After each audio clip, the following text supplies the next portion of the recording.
I started this channel at the beginning of July 2018, and after completing 22 episodes, and that is 22 episodes excluding channel trailers, updates, and the playthroughs and long plays and so forth, I've decided to do a channel retrospective.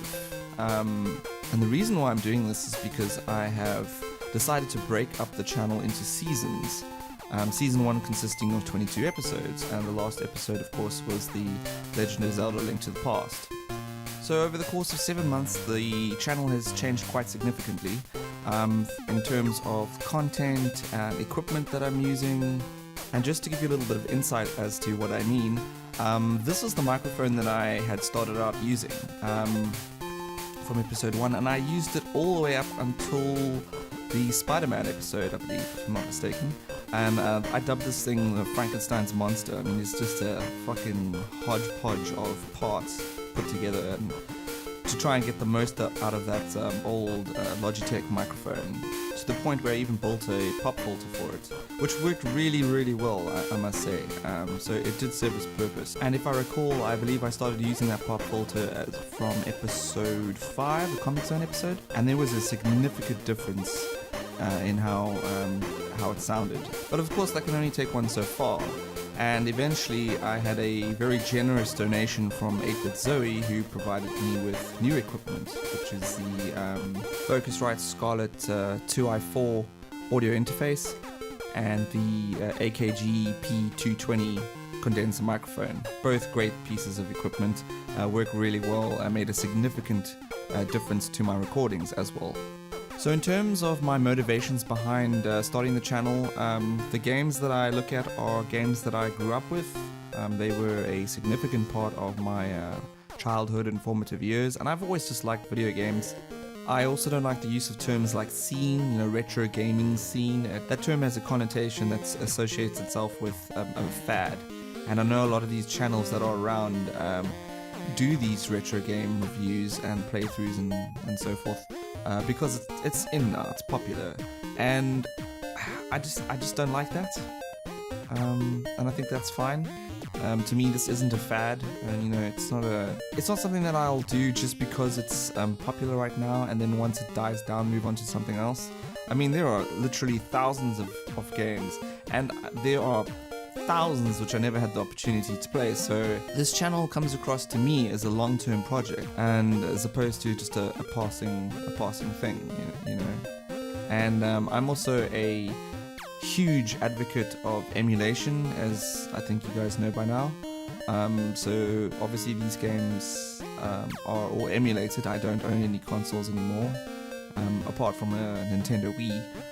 Which is gathering dust in a cupboard. But it's just so much more accessible to have emulators and ROMs to play, especially when it comes to arcade games, and because a lot of them were never ported over to home consoles.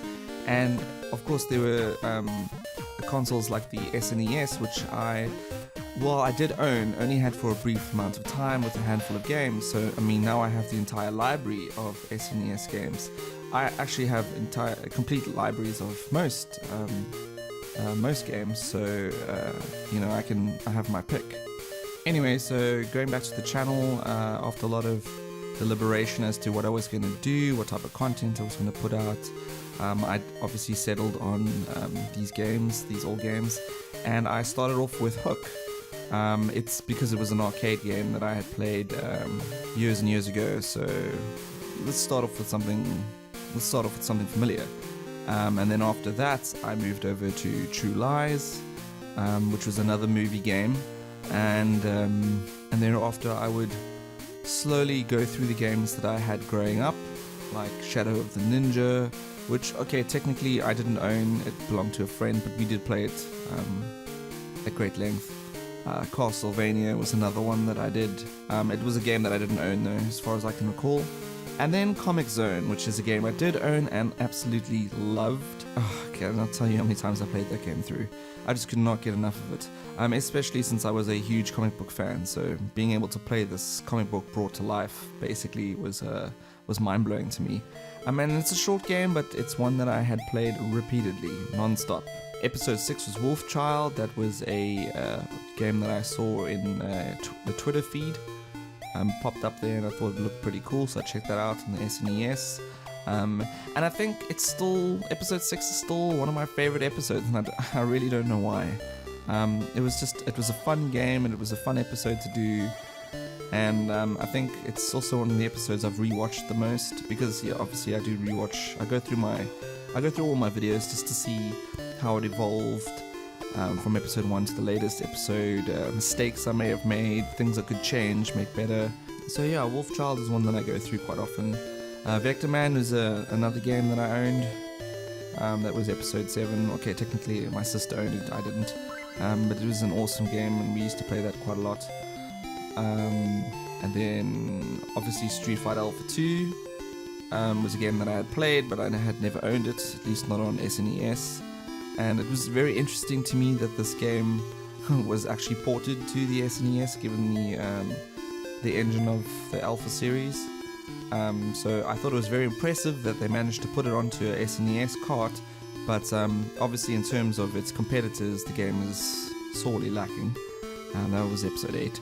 And then I moved over to Soul Brain, which was a game that I had been trying to track down for years, but I actually didn't know what it was called because we always knew it as SB Rescue, and I years later found out that it's actually based on a Japanese show called Tokyo Shirai Soul Brain, which I ended up downloading and watching, and it is quite funny for all the wrong reasons. But the game still holds up today. It is still one of the best NES games available, in my opinion. And then moving on to episode 10 was Vector Man 2. That was a game that, as you'll know if you watched the episode, I had put off for a very long time. I never owned it, but a friend of mine had it. We decided to play it the one day, and I thought this game was mind-blowing. But after that, after a few levels of playing it, and by the time a friend had left, I never played the game again. And I did try and replay it over the years via emulator, but I just couldn't get into it. And unfortunately, playing it through recently, the game does not hold up to its predecessor on basically any level. And that was due to rushed development, unfortunately. And then episode 11 was AVP, which is still one of the best beat-em-ups available, even today. I would highly recommend that you play that, and the only way you'll be able to do that is via emulator, or if you own one of the original cabinets, which were going for ridiculous prices online. I see, I did manage to find a few. But yeah, if you have MAME and AVP ROM, just give it a shot. It's a great game. I cannot overstate that enough. And then with episode 12, I started to experiment a bit more. I got a little bit more ambitious, and I decided to do 4 games in one episode, which was the Game Boy, NES, Sega Genesis, and SNES version of the Battletoads Double Dragon video game, which is an awesome game. And the NES version is still best out of all 4 of those versions, I might add. And then moving on to Cadillacs and Dinosaurs, that was episode 13. I don't know, I'm in two minds about this episode because I watched it back again. Well, I have watched it back numerous times, and looking at it now, I think I was a little bit too harsh on Cadillacs and Dinosaurs, and playing it again, it is a lot of fun. It is a great beat 'em up, so I do think I was a little bit too harsh there, because further beyond Cadillacs and Dinosaurs, and I'm playing more and more beat 'em ups now, I can see that it does definitely stand out, because there is a lot of shit out there. There's a lot of shitty beat 'em up games, a lot of generic ones. Violent Storm, being one of the most recent beat 'em ups that I've played, is one of those, unfortunately, sort of shitty generic games, cheesy 80s, early 90s video games, that really does not hold up today. So Cadillacs and Dinosaurs is really up there in my top 10, I think. So if I ever look at the game again, I think it will be a lot different from how I portrayed it as being in episode 13. So don't let that change your mind. Check out Cadillacs and Dinosaurs if you get a chance. It is a great game. Mighty Final Fight was episode 14, and I definitely stand by what I said. The game is generic and boring as hell. I don't think it's a game I will ever play again. And when I played through it, I just wanted it to be over. It was really quite a terrible game. So moving on from there, episode 15 was Life Force, or also known as Salamander. It's a great shoot 'em up for the NES. I haven't really played the arcade version at great length, but I think the NES version did a really great job of recreating the arcade game. So yeah, that was pretty cool. Sunset Riders on the SNES was episode 16. I decided to do the SNES version because it's the one that I have seen the most. The Sega Genesis version is in trusty, so avoid that like the plague. And the arcade version basically is just it is an upscaled version of the SNES version. It runs a lot faster, the gameplay is a lot more fluid. So I might actually do the arcade version in a future episode, I haven't decided yet. And then moving on to the next game, which is also a beat 'em up, and I realize I have covered a lot of beat 'em up games throughout this channel. And it's mainly just because I really, really like beat 'em ups. But at the same time, I am aware that there are a lot of different games. So, I'll get to them eventually. But Battletoads Arcade was a game that I didn't even know existed and was also known as Super Battletoads. And it is like a super upscaled version of all the other sort of home Battletoads games. The graphics are way better, the gameplay is a lot faster and a lot more action orientated, as opposed to all that puzzle, sort of pattern recognition bullshit that you have to do in Battletoads. It's just a pain, which is absolute pain in the ass. So if you just want a straight up action-packed Battletoads experience, then I would highly recommend Battletoads Arcade. It's an awesome game. And then moving on to Spider-Man the video game, which was episode 18. That game was also a lot of fun, very true to the comic book source material, and then it's also 4-player co-op, so that's cool. So if you like these old sort of superhero games, the Spider-Man, Punisher, X-Men has a really great one as well, which had a 6-player co-op, but I'll cover that at some stage. And then moving on to episode 19, I returned to sort of doing multiple games, and I did Streets of Rage 1 to 3. In what stands the longest episode yet. I'm very proud of that episode. It was a lot of work, and obviously being able to play through all 3 games was an awesome experience. I also learned a lot about the game's development and all the things that went into making these games. So I think the 90s, 1991 to 1994, was a really good time for Sega, and Streets of Rage is obviously a good indication of what Sega was capable of doing. And then moving on to episode 20, I did Robocop vs. the Terminator on Sega Genesis, which is the only version you should be playing. I covered the SNES version briefly, and it really is a fucking shit sandwich. Fuck that game. Stick with Sega Genesis.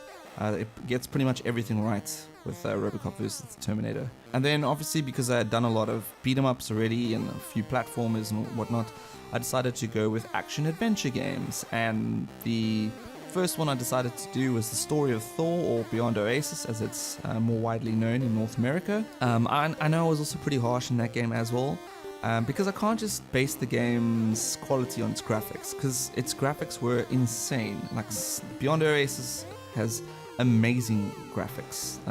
It rivals SNES RPGs and so forth, but it's unfortunately too short, and there's just not a lot of stuff to really do there, and it can also be extremely frustrating. It's a game that I grew up with and I enjoyed playing, so being able to play it again was quite a nostalgic experience for me. And then finally, the last game that I did was the Legend of Zelda: Link to the Past on SNES. And that's episode 22, which is the episode I decided to cap the season on. Legend of Zelda is a great game. I would highly recommend playing it. Any opportunity you get. Yeah, and then, apart from all the Is It Still Good Today episodes, I did a few long plays, which that was a bit of an error. They're actually playthroughs, they're not long plays. So they should have been listed as such. But anyway, I corrected that with the Violent Storm playthrough, which was divided into 2 parts. I also did a Halloween special at the end of October, which also looked at 5 horror-themed video games. And that was quite cool. That was a fun episode. I put on a mask and whatnot. I know the quality of some of the sort of live scenes wasn't that great, but I mean, in terms of the video equipment I'm using, I record video with my phone. And unfortunately, my phone is old and the camera is starting to fail. So, which is partly the reason why I'm not really shooting any live sequences for this video. And then also bear in mind this is an unscripted video. So yes, there's a lot of umming and ahhing. And I don't know, I just decided that I'd do that. I just didn't want to sit down with this long-winded script for why I am putting my channel into seasons and capping it off at 22 episodes and so forth. So I just decided to go by the seat of my pants on this one. Yeah, and then obviously I also did a few channel trailers which were important and updates and so forth, much like this episode. This is a channel update, I'd say. So what's happening for the future? Where do we go from here? So what I've decided is that I'm going to leave it at 22 episodes for now. The reason being is that the production quality and the effort that goes into making these videos has increased quite significantly.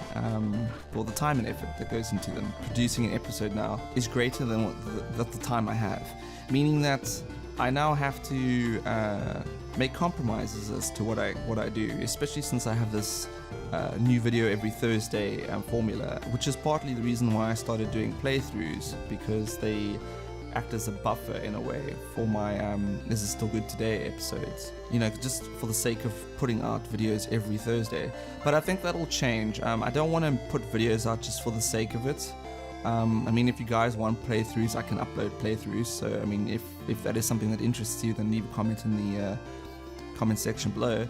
But I want to focus more on making quality episodes, obviously, and the inclusion of, you know, filming myself and the new thumbnails. Or I mean, even the thumbnails have hours and hours of work that go into them.